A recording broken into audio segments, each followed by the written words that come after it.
जी, लगातार भारत पर आरोप लगते हैं कि अल्पसंख्यकों की स्थिति भारत में ठीक नहीं है। कुछ लोग आरोप लगाते हैं कि भारत में अल्पसंख्यकों की स्थिति ठीक नहीं है। इस बारे में आप क्या कहना चाहेंगे? सभी को जय जिनेंद्र जय महावीर करता हूँ। अल्पसंख्यकों की स्थिति की जब बात चलती है तो कभी कभी मुझको हंसी आती है, क्योंकि हिंदुस्तान के अंदर जितने अल्पसंख्यक हैं वो पूरी दुनिया के अल्पसंख्यकों से बहुत ज़्यादा बेहतर स्थिति में हैं। पिछले दिनों में सऊदी अरब और दुबई में था, यूएई के अंदर था। वहाँ जब लोगों ने मुझसे पूछा तब मैंने बताया कि देखिए, सऊदी अरब का यमन के साथ में 8 साल से लड़ाई चल रही है। सीरिया, ईरान, इराक सब आपस में लड़ते रहते हैं और वहाँ के मुसलमानों की जो स्थिति है वो इतनी ख़राब है, मैं तो बहुत जगह जाकर के देखता हूँ। उसके मुकाबले भारतवर्ष के अंदर 22 करोड़ मुस्लिम समाज है, 1.5 करोड़ के करीब हमारा जैन समाज है और सरदार सिख लोग हमसे थोड़ा सा ज़्यादा हैं, पारसी हम लोगों से कम है, बौद्ध हमसे कम है, लेकिन सब बहुत ही खुशहाल हैं। ये एक ऐसा देश है जहाँ सब लोग बहुत ही आपस में प्यार से रखते हैं। कुछ ही लोग ऐसे हैं जो कि पॉलिटिकली मोटिवेटेड होकर के एक दूसरे पर बाण चलाते रहते हैं, पर घायल कोई भी नहीं होता है उन बाणों से, खाली वो पॉलिटिकली फ़ायदा उठाने की कोशिश करते हैं। जी, आप जहाँ कह रहे हैं हर जगह मारकाट मची हुई है, उस स्थिति में आप वीर जनशक्ति पार्टी के अध्यक्ष के तौर पर क्या कहना चाहेंगे? वीर जनशक्ति पार्टी, क्योंकि भगवान महावीर के सिद्धांत जियो और जीने दो के आधार पर बनाई गई है, जिसमें हर प्राणी मात्र का हम लोग भला चाहते हैं। और एक साथ ही साथ मैं Asian Arab chamber of commerce का चेयरमैन भी हूँ और विदेश जाना काफ़ी रहता है, तो मैं हर जगह इस बात को, भगवान महावीर की बात को फैलाने की कोशिश कर रहा हूँ। और मुझे पूर्ण विश्वास है कि बहुत जल्दी ही लोगों को समझ में आएगा, जो लड़ाई में लिप्त हैं, चाहे वो रूस यूक्रेन हो या फ़िलिस्तीन और इज़राइल की लड़ाई हो या हमास की लड़ाई हो, इन सबको भी बहुत जल्दी चीज़ समझ में आ जाएगी कि अगर हम लोग अहिंसा के रास्ते पर नहीं चलेंगे तो पूरा संसार ही समाप्ति के कगार पर आ जाएगा। आज विपक्षी पार्टियां आरोप लगा रही है कि भारत की विदेश नीति खत्म हो चुकी है, खराब हो चुकी है। जैसे कि कनाडा से हमारे संबंध खराब हो गए हैं, नेपाल से, बांग्लादेश से स्थिति, हमारे संबंध ठीक नहीं है। वीर जनशक्ति की राष्ट्रीय अध्यक्ष होने, वीर जनशक्ति पार्टी के राष्ट्रीय अध्यक्ष के तौर पर आप भारत की विदेश नीति के बारे में क्या कहते हैं? देखिए, जहाँ तक आपने कनाडा की बात की या बांग्लादेश की बात की, हर जगह की जो लोकल पार्टियाँ होती हैं या उस देश की पार्टियाँ होती हैं, वो अपने हितों के अनुसार काम करती हैं। कनाडा के बारे में जैसा कि हम लोग जानते हैं, वहाँ हिंदुस्तानी लगभग 18 लाख हैं, जिसमें से 7.5 लाख के करीब सिख परिवार हैं, सिख धर्म के लोग मानने वाले लोग हैं। उनमें से कुछ लोग हर जगह पे आप मिल जाते हैं जो कि खालिस्तान का समर्थन करते हैं। और वहाँ के प्रधानमंत्री को लगता है कि सरदारों की इतनी बड़ी जनसंख्या उनको अगर सपोर्ट करेगी तो उनको जीतने में मदद मिलेगी। तो ये एक लोकल समस्याएं होती हैं। हमको भारत को अपना हित देखना है, हम अपने हितों के लिए लड़ाई लड़ रहे हैं, वो अपने हितों के लिए लड़ाई लड़ रहे हैं। ऐसे ही बांग्लादेश के अंदर, क्योंकि हम सब ने देखा कि हिंदुओं की आबादी, चाहे वो पाकिस्तान रहा हो, अफ़गानिस्तान रहा हो और बांग्लादेश रहा हो, दिन पर दिन घटते घटते नगण्य होती जा रही है। और वहाँ के कुछ फैनाटिक्स हैं जिनका मानना है कि अगर हिंदू बांग्लादेश से चले जाएंगे तो वो एक ट्रू इस्लामिक कंट्री बन जाएगा, ऐसा वहाँ के लोगों का मानना है। तो हर एक की जो अपनी लोकल प्रॉब्लम्स हैं, जिनकी वजह से वो हम लोगों के साथ में या हिंदुओं के साथ में या औरों के साथ में अपने हितों को साधने के लिए अपने अनुसार काम करते हैं। तो हमारे देश को भी इन सब बातों को ध्यान करते हुए अपने देश के लोगों के हितों के हिसाब से काम करना पड़ेगा, ऐसा ही हमारे पार्टी का मानना है। अच्छा, वीर जनशक्ति पार्टी के अध्यक्ष के तौर पर आप कहते हैं कि हम हर युवा को रोजगार देंगे, तो इतने रोजगार आएंगे कहाँ से? मैंने ये नहीं कहा कि सबको हम रोज़गार देंगे, मैंने कहा कि हम बहुत सारे लोगों को व्यापारी बनाएंगे। जैसा कि हम जैन धर्मावलंबी आप जानते हैं कि ज़्यादा व्यापार करते हैं, रोज़गार में नौकरी में कम होते हैं। तो जब हम अपना व्यापार डेवलप करेंगे, हमने IIM अहमदाबाद के साथ में एक पैकेज साइन किया है।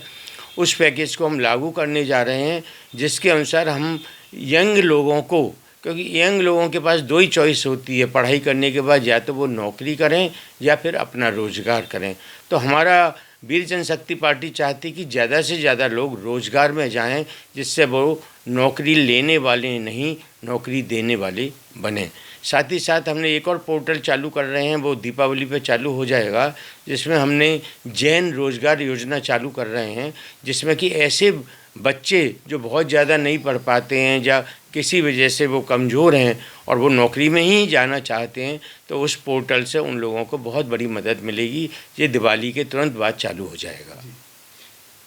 आजकल एक नया ट्रेंड चला है कि जैसे ही चुनाव हारते हैं तभी ईवीएम पर सवाल उठने शुरू हो जाते हैं कि ईवीएम गलत है, ईवीएम को सेट किया जाता है और बैलेट पे चुनाव होने चाहिए। वीर जनशक्ति पार्टी की क्या विचारधारा है, क्या विचार रहेंगे ईवीएम के ऊपर?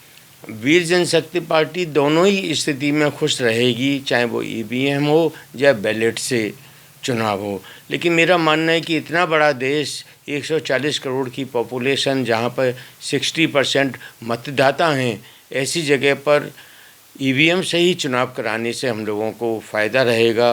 और जैसा कि हमारे इलेक्शन कमिश्नर ने बहुत स्पष्ट कहा है कि आप कितनी भी कुछ कर लीजिए, इसमें टेम्परिंग नहीं हो सकती है और ये हर तरह से सेफ़ है। तो उनकी बातों को हम मान के चल रहे हैं कि ये हर तरीके से सेफ़ है। अगर हर तरीके से सेफ़ ना होता तो एक ही पार्टी हर जगह जीतती जाती।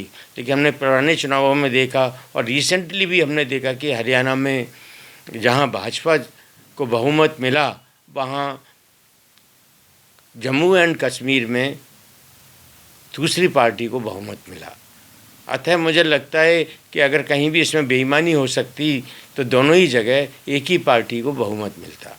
अतः EVM में मुझे कोई भी खराबी नज़र नहीं आती है। इसका मतलब आप EVM के सपोर्ट में? मैं EVM के बिल्कुल सपोर्ट में हूँ। अब बात की जाए पार्टी की विचारधारा, तो पार्टी की विचारधारा क्या रहेगी? जैसे कि आमतौर पर दो विचारधाराएं चलती है, वामपंथी और दक्षिणपंथी। कुछ जगह समाजवादी विचारधारा भी चलती है, जिसमें कांग्रेस मानते हैं, जिसमें तो वीर जनशक्ति पार्टी की विचारधारा क्या रहेगी? देखिए, जो दो विचारधाराएं हमारे देश के अंदर जो पहले से चली आ रही थी, उसमें लेफ्टिस्ट वाली विचारधारा लगभग समाप्ति के कगार पर है। अभी हम लोग देखते हैं खाली केरला ही एक ऐसा राज्य बचा हुआ है जहाँ पर कि उस विचारधारा के लोग हैं, अन्यथा बाकी जगह पर वो विचारधारा ख़त्म होती जा रही है।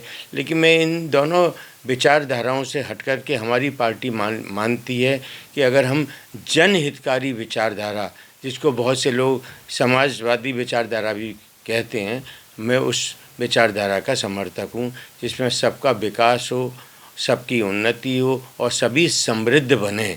अगर सभी लोग समृद्ध बन जाएंगे तो जो हमको मुफ्त की चीज़ें रेवड़ी बांटते फिरते हैं हम लोग, वो समाप्त हो जाएगी। जब सभी लोग समृद्ध होंगे तो वो अपना खर्चा स्वयं उठा पाएंगे। ऐसा हमारी पार्टी का मानना है। मनीष जी, बात की जाए तो जैन समाज का प्रतिनिधित्व जब पहली लोकसभा थी तो उसमें लगभग 45 के करीब सांसद लोकसभा में थे।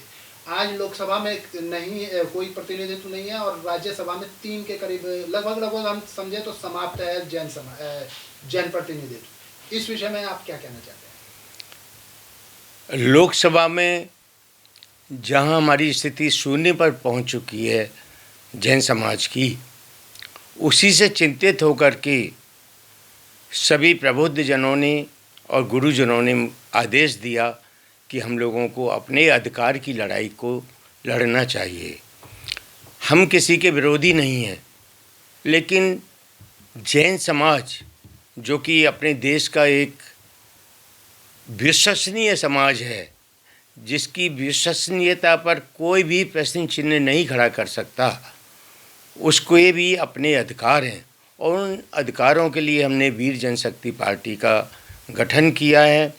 अब प्रत्येक जैन समाज के छोटे से छोटे और बड़े से बड़े व्यक्ति का कर्तव्य है कि वो अपने अधिकारों के लिए भगवान महावीर के प्रतिनिधियों को लोकसभा में, विधानसभा में, नगर निगम में, पंचायत में भेजे, जहां वो जियो और जीनो दो की आवाज़ से देश को पुनः जगा सकें।